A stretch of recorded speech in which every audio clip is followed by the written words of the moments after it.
Because even the way she was talking on that program, and then she has come out to tell lies today. What if one boo boo? Ewo, obìnrin náà ni. Kí ló dé he àwọn ọmọ tí àwọn grandchildren ti bá gbogbo fóònù jẹ́. Tó bá ti wá mi ní gbé fóònù fún wọn mọ́. Ewo ojú ẹ̀, onílẹ̀dì ìsọnù.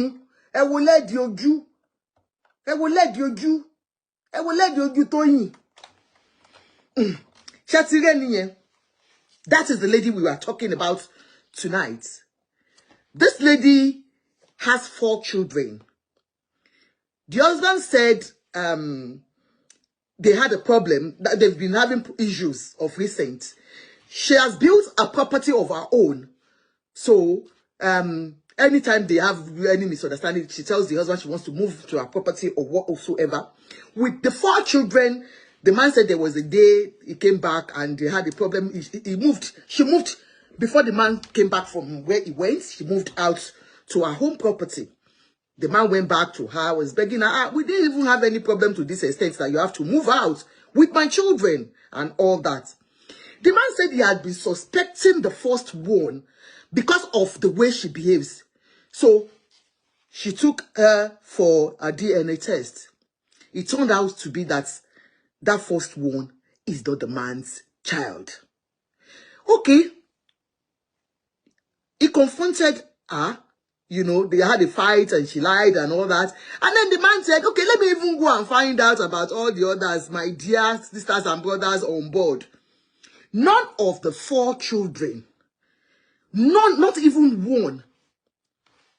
This man has 16 years old, I think 12 years old, 8 years, I'll be 7 years. You will hear it. Don't let me be the talker. I'm just saying it in Yoruba for people that will not understand what this man is talking about. But I can be translating it as he speaks. Please. That's the man. Because yeah, got to get me. I thought seven in motivation in me. Or they can marry.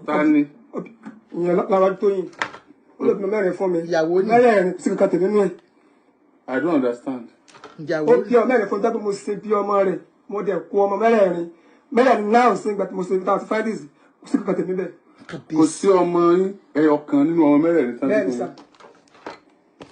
I don't understand.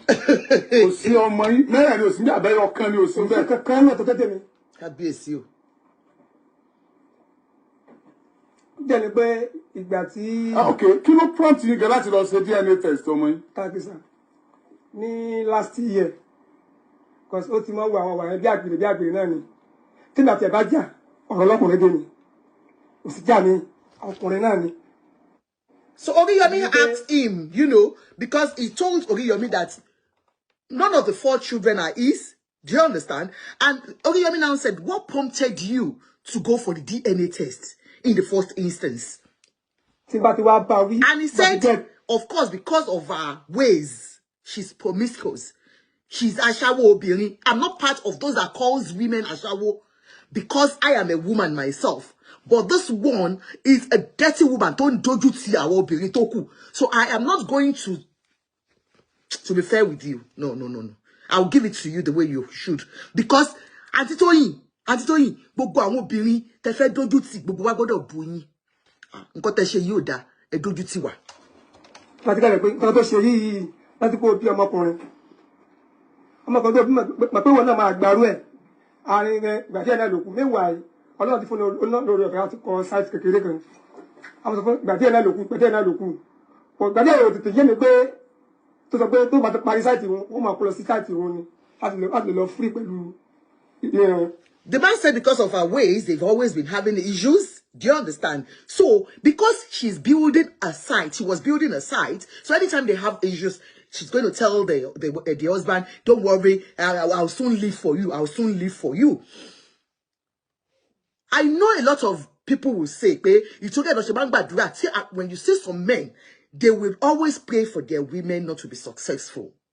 Because sometimes some of us women, we can overdo. That is the sincere thing about it. Because she has built a house, so she was always telling the man, don't worry, I do anyway, whatsoever. But don't That's why you only led. So, but about the last 2 years, on Fema Council, not me so about my one of the Lord I don't bring. Yahweh not to was it be lonely, at what Jerry. So, but the repair of from a cylinder, go to back away, I let my book on me. You are woman. I'm not to basically talk about the Lord. If I could say my book on me. Auntie Toyin moved out of the man's house and moved to her own personal house with another woman's husband with 5 children.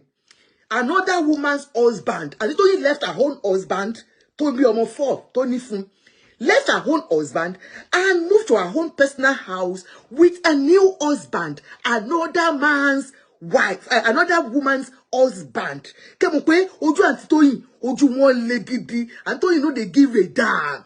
Auntie Toyin na big girl. Auntie Toyin big house, come carry another person husband, carry and put for house. Baba Olomo man, ìyẹn náà dá ìyàwó àti àwọn ọmọ sílẹ̀, left his own wife and children and moved in with Auntie Toyin. Auntie Toyin, ní bọ́ọ̀nù ẹ̀. Oh, not Rabileni. I'm very. But so long for my take a still will do. My Yahweh is a law. Last year, the man to cross the Colombo. I don't believe. You get to our kind of me. I'm not going to so, but last year. Oh, almost a German. Bon, man, in the sun. So, my most tomato book was not blessing. Okay. Say my ever for man, then they tell you. Yeah, we are the men of the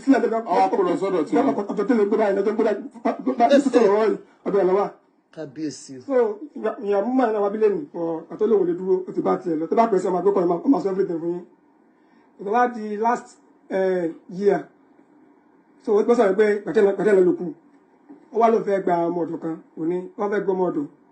Ọkùnrin ló kó gbà because what is secretary pé ó fẹ́ rope mi ọ̀tọ̀mọdọ̀ yẹn ọkùnrin ló kó bá gbọ́kùnrin ọ̀rọ̀ ṣe sọkùnrin pé fẹ́ rope mi mọ́ bá ló bẹ̀rẹ̀ wọ́n gbà ẹni tó bẹ̀rẹ̀ máa gbóbìnrin ó bá gbọ́mọdọ̀ ọgbọ̀bìnrin ẹgbẹ́ obìnrin tó fẹ́ ga tó láyà mo ní kò sí tọ́jọ́ ẹ̀ tí bá ti lè gbà òun kó ní sáàkì olóbìnrin kan sọ ọkàn ó dákẹ́ ọ̀tọ̀ wá yá èmi kan lọ bí iṣẹ́ nítorí ó ti park ó ti lọ nínú lẹ́yìn jẹ́ mo sì wá ti sẹ́ẹ̀dì máa lọ bá mi lẹ́yìn pé èmi àti ọjà tí mo fi kúrò nílé náà kí ló fa àti tẹ́rù. They had a misunderstanding about house help.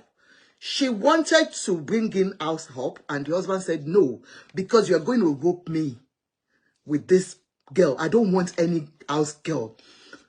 Obviously, they've had a problem concerning house help before. Maybe the man was doing to house help, I don't know. But the way he said it, it means that there was a problem with getting female house help.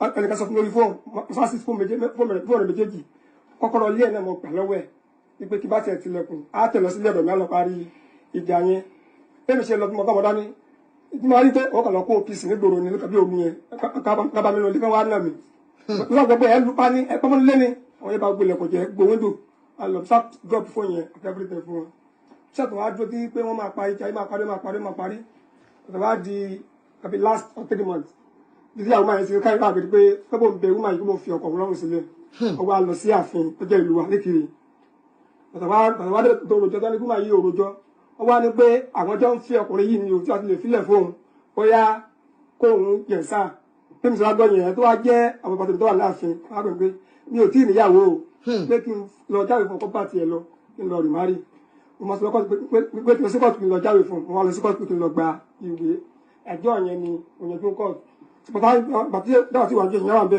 lórí ọ̀rọ̀ fẹ́ gbọ́dọ̀ first letter bàtà wá di after my wò pé ọmọ tó bí fún mi gan lọ́sọ̀ pé nǹkan ni mo lọ mọ́. mẹ́rin fọ́kùnrin ọmọ gbọ́kùnrin tí mo lé sínú ilé ẹ̀kọ́ tẹ́tẹ́ mọ́ gbé papọ̀ kó lè kó lè láti gbá ìgbàtẹ́jà lọ fi kúrò lé sọ wá pé níwà mẹ́ta wà lọ́dọ̀ wọn láti gbé pé kó lọ first born ìka rẹ̀ lọ́wọ́ àtọ̀ mọ́mí lọ́wọ́ ó wù àkọlọ́dún kan lọ́tẹ́ pé ó tún mọ́ mi nínú àtàwọn àbúrò mi pé ọmọ àlọ́ pàwọn ò ní ìdẹ pé ìṣẹ́ ìwà àwọn ọmọ òye mi nìkan ló kù fún mo sáà pẹ̀lú pé èdè mo sáwọn ọdún mo fẹ́ fẹ́ tí mo sáà fi kọ ẹ̀yìn lẹ́ẹ̀kọ́ pọ̀ tèmi ọkọ̀ nǹkan mi nígbà yẹn gbà létà ó ti pé gbà tí mi sọ́pọ̀tì wọn ìjà yẹn wọ́n dàgbà sórí tèmi náà bẹ́ẹ̀ sí bẹ́ẹ̀ mi náà jà lórí ọ̀rọ̀ lórí tiẹ̀. lórí àti Tóyìn. sọ ọmọ yẹn ọ̀dọ̀ mi lọ́wọ́ àgbà àgbà tó wá gbé kí ẹ lọ ṣe DNA test ọmọ yìí gbà tí mo wá ṣe DNA test tó tẹ first born gbà tí sọ́ọ̀tì máa jáde gbà tí kó sọ́ọ̀tì fún àwọn dáàdì mi kó sọ́ọ̀tì gbà tí mo dé wọ́n jẹ́ 100%. ó ní wọ́n ti kó fún mi. Ó ní Ayọ̀mídé sọ́ọ̀tì náà ni ó náà lélẹ̀ first one ní Ayọ̀mídé so ọjọ́ 100% ẹ̀kọ́ yẹn gbọ́ mi tí mo lè ṣe mọ́ ṣùgbọ́n láti mú ọmọ yẹn kó lè tọ́mọ yẹn wà mo á lọ sí rẹ̀ pé ọmọ yìí yóò iṣẹ́ ti tèmi o fi bàbá rẹ̀ hàn o aláàjì mi ò tí ì kú òní ilé ẹ̀ wọ́n sọ fún mi pé nǹkan ẹ̀rù ẹ̀dà mi lọ ọmọ yẹn bẹ́ẹ̀ ìbá lọ tèmi níbi tí wàá lọ so mo á fẹ́ yí kọ̀nà lé ẹ̀ wọ́n máa kẹ́ pé wọ́n ti mú ọmọ rẹ̀ wá o wá mú o yẹn ká mú wá. The man said because of the fact that he went to court because of all the issues, she has moved out of the house. So he said, okay, people advised him, just leave this woman. She's only shekushe woman. He decided to go to court. And then he said, okay, looking at it, how am I even sure that these children are mine? So he took one of them for the DNA. That's the first one. He said immediately he found out that that child is not his. He went back to the house, to our house, with the child, with the big girl, the firstborn, Ayomide, and said, look, go and give this child to the father. I'm not the father. So you have brought me a bastard. And the man said, immediately she said, he himself said it. The woman just took phone and said, hello, Mr. Man, what's it? That's, hello, the real father. She immediately called the real father of the girl in front of her husband, which shows that she knows the father of that first one,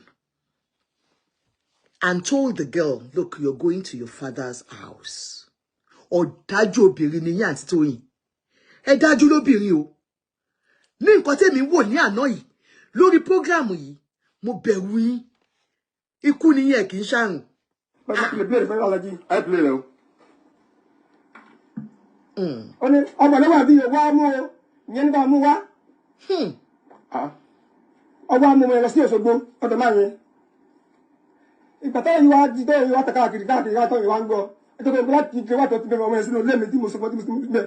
Ló ti ń gbọ́ owó oúnjẹ lọ́wọ́ máa yẹn àtọwọ́ sukú ọ̀gbìn lọ́wọ́ máa yẹn. Máa yẹn mọ̀ pé ọmọ òun wà níbi kan. Àtọwọ́ pọ̀ lọ́mọ ọ̀run rẹ̀ ló pọ̀sẹ̀ wẹ́dì.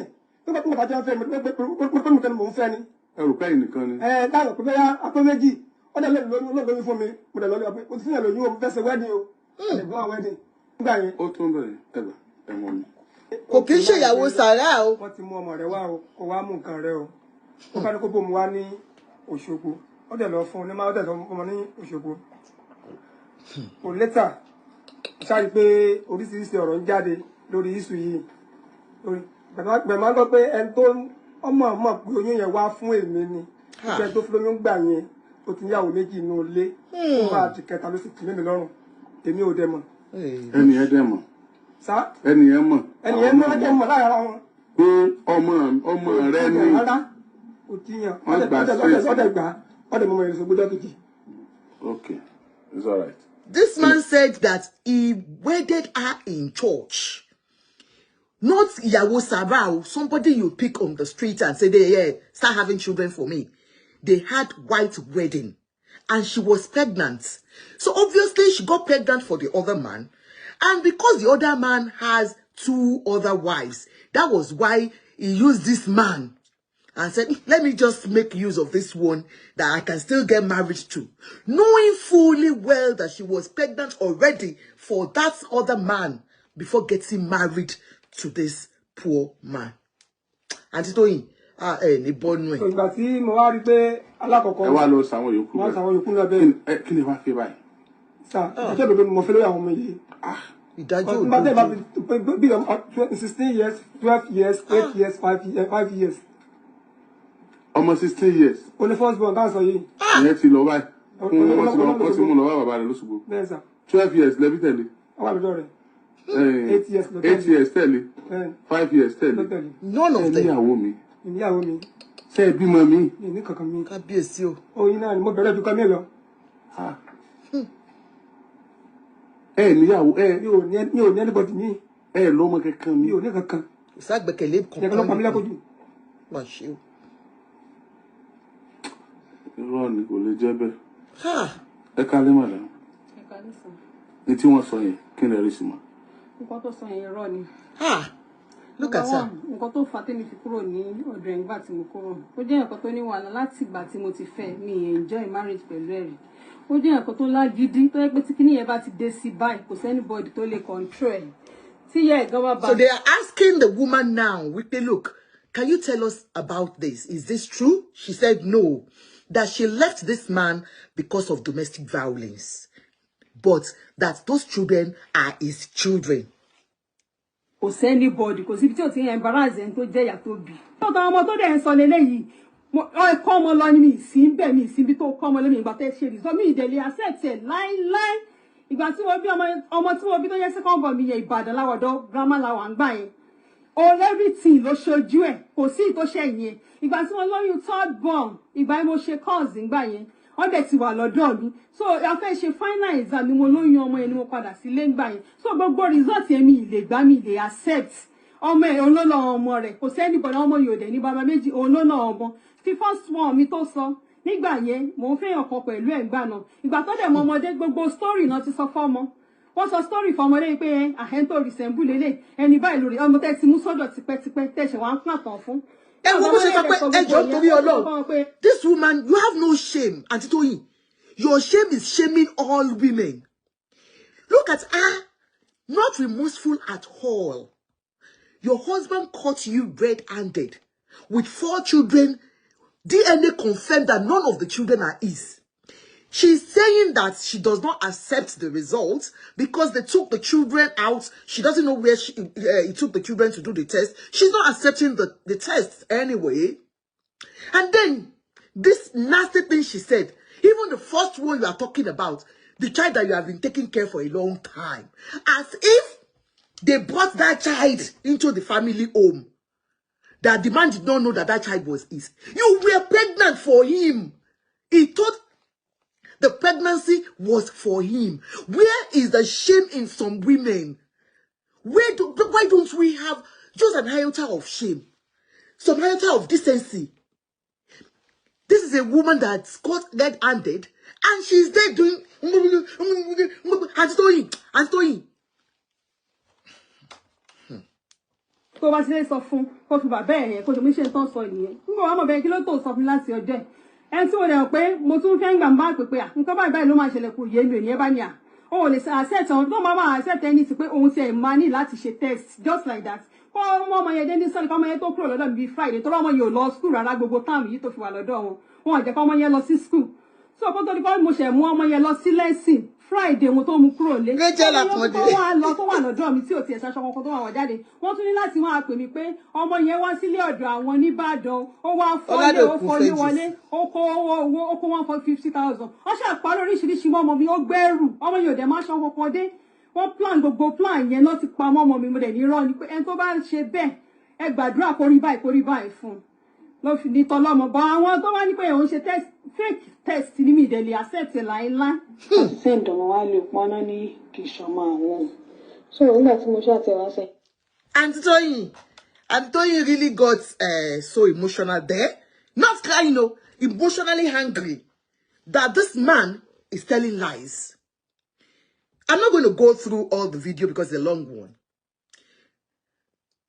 The emotional part of it that really, really touched me is the fact that Toyin's junior sister, sent a voice note to confirm to the whole world that the shame of their sister is shaming the whole family.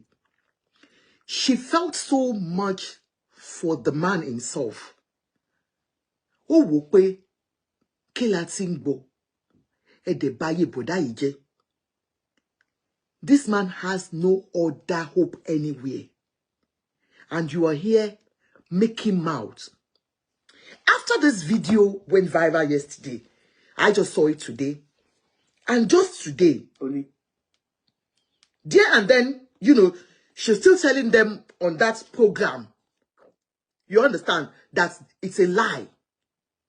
That all the DNA tests done, she confirmed that she took the first child to a man she knew she was dating when she was dating this man. So that's why she felt, okay, if this child is not yours after 16 years, let me go and check the other man that I was dating with you.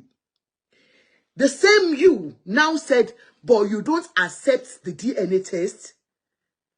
They have done the DNA test and confirmed to her again that all the 4 children, Oriyomi read it out and said they are not his. What do you say to it?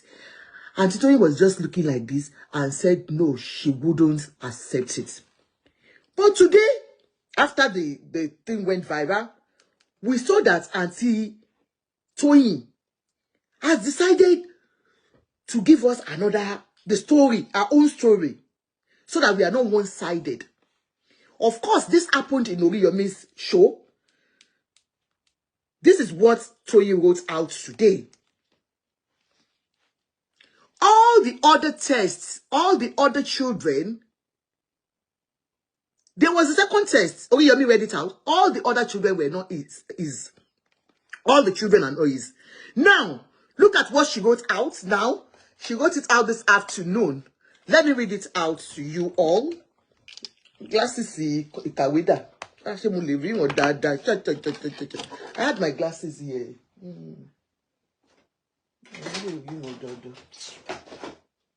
Not too much you glasses, Missy. Shakoni, the other one, you see if he lens, Missy. Oh God, where did I put that lens now? Okay, that's it. Sorry, Gary. Let's read what Auntie her defense today.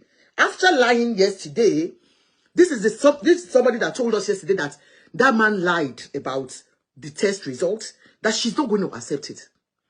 This afternoon, she accepted it and said, listen, when Mommy Gio holds press conference, somebody wrote this out. They call her Mommy Gio. Mommy Gio holds press conference, says my husband is impotent. Remember, this is the same woman you heard her voice in Oriyomi's show yesterday and said she doesn't accept the DNA test, that it's a lie. Now, she has held a press conference today and said, I have a secret to tell the whole world. This my husband that you are looking at is impotent. Ọkọ mi tí gbogbo yín wò yìí kò lè ṣe ẹṣin ní òwe ni kò lè bóbìnrin ṣe nǹkan pọ̀. My husband is impotent, can't get a woman pregnant.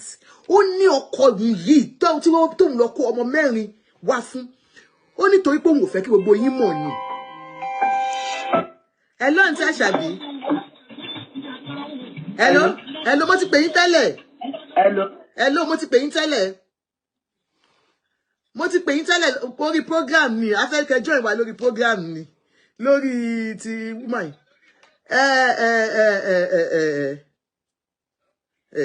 Ìyá ọlọ́mọ mẹ́rin tí kọ̀kọ́ jẹ́ tọkọ ẹ̀ ní là ń bá là ń sọ. Obìnrin burú o.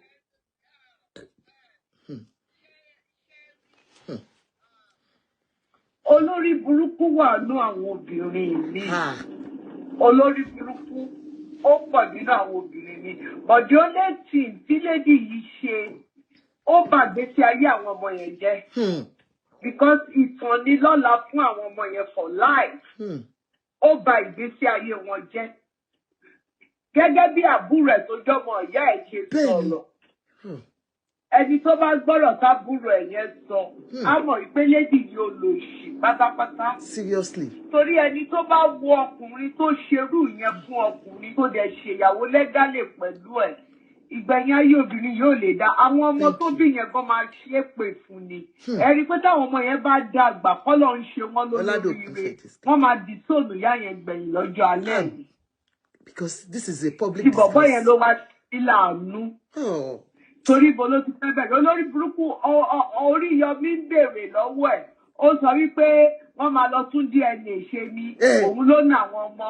Kò sí ìbátọ́lẹ̀. Ó tún yáǹtì, ó tún bá wọn journalist sọ̀rọ̀. Bẹ́ẹ̀ni. Ó tún sọ wípé ọkọ wọn ò lè ṣe. Ìgbàkọ́kọ́ wọn ò lè ṣe lòun ló ń gbóyún wá fún láti ta. Obìnrin. Ẹni tó jẹ káàdì ní ìmọ̀ nǹkan tó dé tí bàbá yìí ò lè fi ọlọ́pàá mú tí ò lè sún ẹ̀ sí court.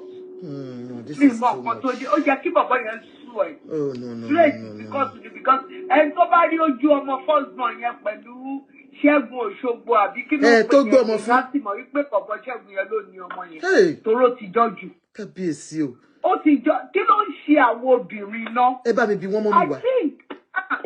Àti kò jẹ́ kí ìjọba Nàìjíríà kí wọ́n approve into law. DNA test. Tóbìnrin bá ti bímọ báyìí kọ́mọ yẹn tó pé 8 days kọ́ tó decide lọ hospital kọ́ ṣe DNA. So that àwọn ọlọ́kùnrin wọn ò ní máa náwó lórí ọmọ ọlọ́mọ. But ó máa impeach on their fundamental human rights. Ó máa impeach on their fundamental human rights. You cannot force anybody. After ọkùnrin yẹn góńgó ló fẹ́ ṣe mà. They can't force them. They can't be put into law. Ìṣẹ̀lẹ̀ Nàìjíríà yìí sì kò sí nǹkan tó stop tí gọ́ọ̀mẹ̀ntì bá fi into law. Kò sí nǹkan tó stop tí bàbá yẹn bá mú lédi yìí tó bá ṣàkánkán. Ó lè ṣàkóso. Bàbá yẹn kàn jẹ́ ìtàn, ó jẹ́ èèyàn kan tó tutù ni. Tó bá jọ́kùnrin mi á pa lédi yìí. Á ṣapa, á dẹ̀rẹ́ ní ìpé pápá òun. Tó bá jẹ́ ìlú òyìnbó ni wọn ò ní pa because wọ́n ti mọ nǹkan tó tì í. Ó ti di depression fún ó ti di anything. Bàbá yẹn gbọ́ lè commit suicide fúnra rẹ̀ kó parẹ́ ẹ̀dànù pẹ̀lú ayé wo lòun wá. Pẹ̀lú ayé wo lòun wá kí ló wá dé tí ò ní pa lédi yẹn dànù. Kó pa lédi yẹn dànù tó bá jẹ́ ìlú òyìnbó ni wọn ò lè rán bàbá yẹn lọ sẹ́wọ̀n. Lè má jẹ nífò. Wọn ò lè rán lọ sẹ́wọ̀n náà. The only thing wọ́n tún máa gbé lọ psychiatric hospital wọ́n máa lọ tọ́jú ẹ̀ ni.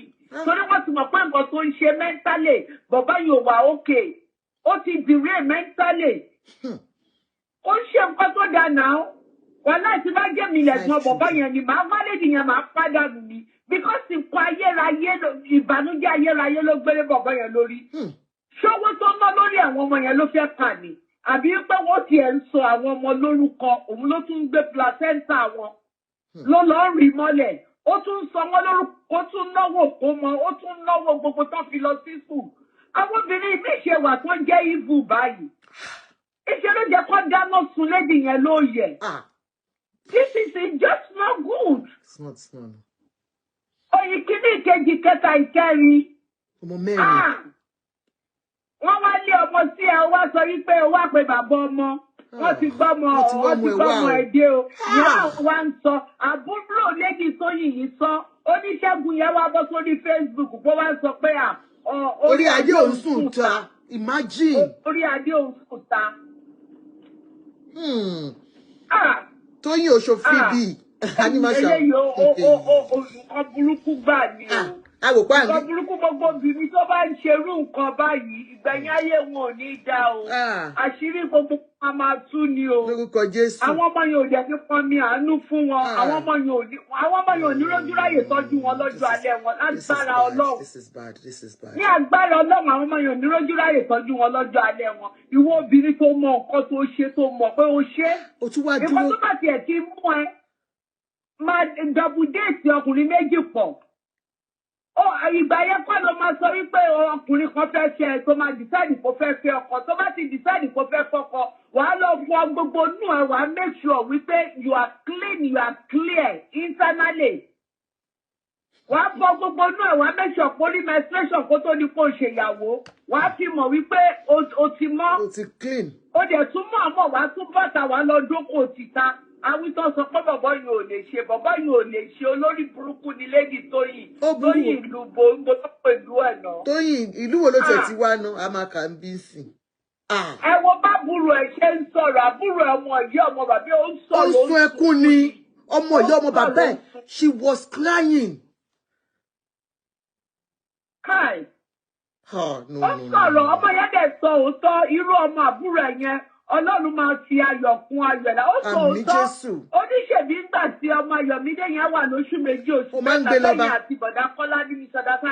Oníṣègùn òun lòun máa ń pọ́n sẹ́yìn tẹ̀lé yín lọ táwọn máa ń lọ jókòó sílé bọ̀dá Ṣẹ́gun. Can you imagine?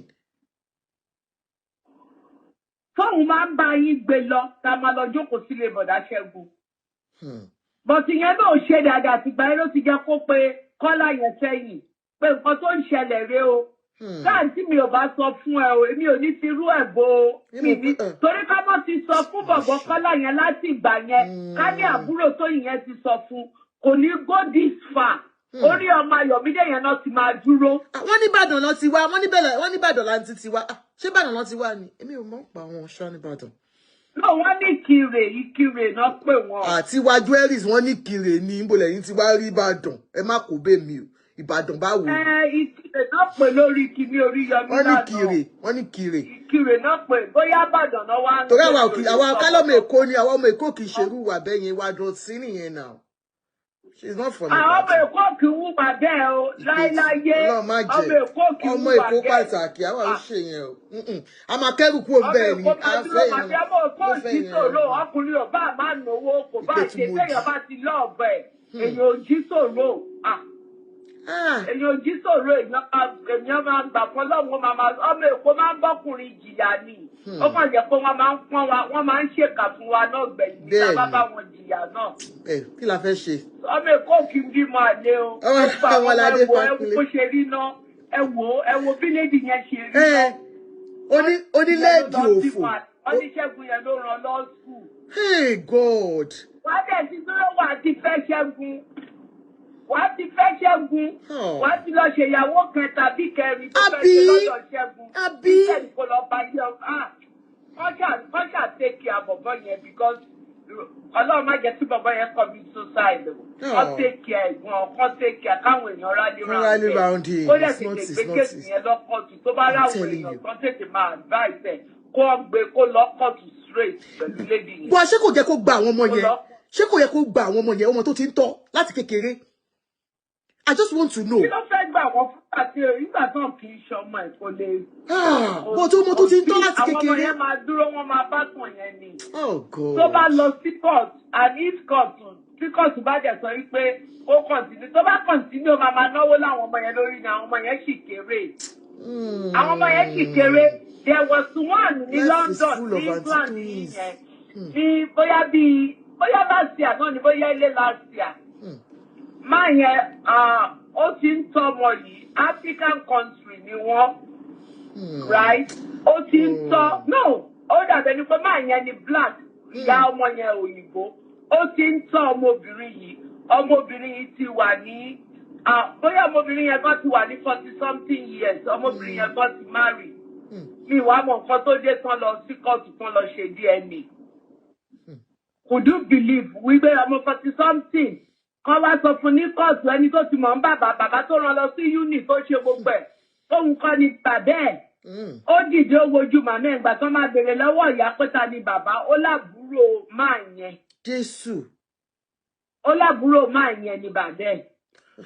lẹ́yìn yẹn wọ́n sọ pé òun ò ní gbà pé this is the man tóun mọ̀ ní bàbá and this is the man tó máa jẹ́ bàbá àwọn láyé. Tó máa jẹ́ bàbá òun. The same thing ní Maryland wá ń bíbá ìmọ̀ọ́mọ́ dókítà yẹn dáadáa. Táwọn ará Maryland bá wà lórí ṣù ẹ̀ wọ́n á rántí nǹkan tí mò ń sọ yìí. Ní some years back. Tí máa yìí dókítà ní ó ní kílíníìkì. Tíyàwó ẹ̀ àti àwọn ọmọ tán ti bí ní Nàìjíríà kó tó ní kí wọ́n wá sí abroad. Àwọn ọmọkùnrin mẹ́ta dókítà ti wà nù wọn lọ́ọ̀yà ti wà nù wọn wọ́n ti ṣoríire. Bọ́n ṣe DNA ó dàbẹ̀ ní kó fẹ́ káwọn ọmọ àwọn ọmọ fẹ́ wọ bí ni bọ́n ṣe DNA nìyẹn o tí kò sí kankan tó jẹ́ ti bàbá yẹn ń bẹ̀ o. Ìtọ́jú ọmọ pé tó bá fẹ́ mú yàn wọ̀ lóyìnbó wọ́n máa sọ àpẹnu onítọ̀hún nílùú tó wà wọ́n máa ìwọ́ tó ti wà ní òyìnbó wọ́n máa sọ àpẹnu ẹ̀ ń bí Amẹ́ríkà ló ti ṣe tẹ́ẹ̀tì yẹn bàbá yẹn ló gba rìsọ́ọ̀tì bàbá yẹn gba rìsọ́ọ̀tì báyìí ó ṣubú ó ní stroke straight ni bàbá yẹn ní stroke ni bàbá yẹn ní stroke àwọn yẹn dẹ̀ sọ fáwọn ọmọ bàbá kankan bàbá àwọn rèé kò sí nǹkan wọ́n ní sóòlù àwọn pátápátá ni bẹ́ẹ̀ni bàbá àwọn rèé o àwọn ò fẹ́ gbọ́ bàbá kankan ẹni tó rán àwọn lọ sí uni ẹni tá ó ṣe àwọn lọ́mọ olóríire láéláyé wọ́n ti sóòlù ya wọn ni àwọn obìnrin èyí tó burú náà àwọn obìnrin ló pọ̀ jù o and it's not even good because ìgbésí ayé àwọn ọmọ yẹn náà ń bàjẹ́ ìgbésí ayé àwọn ọmọ yẹn ni òun náà ń bàjẹ́ because ó máa wà in record fáwọn ọmọ yẹn for life ni for life and ayé internet la wà yìí kò ṣe é parẹ́ kò ṣe é parẹ́ nǹkan tó bá ti bọ́ sórí internet ò ṣe é parẹ́. ẹ ṣé mà, ẹ ṣé gan aunty. Thank you. All right, sis. Ẹ ṣé gan ni. Àtúnṣe later. All right, ẹ ṣé gan.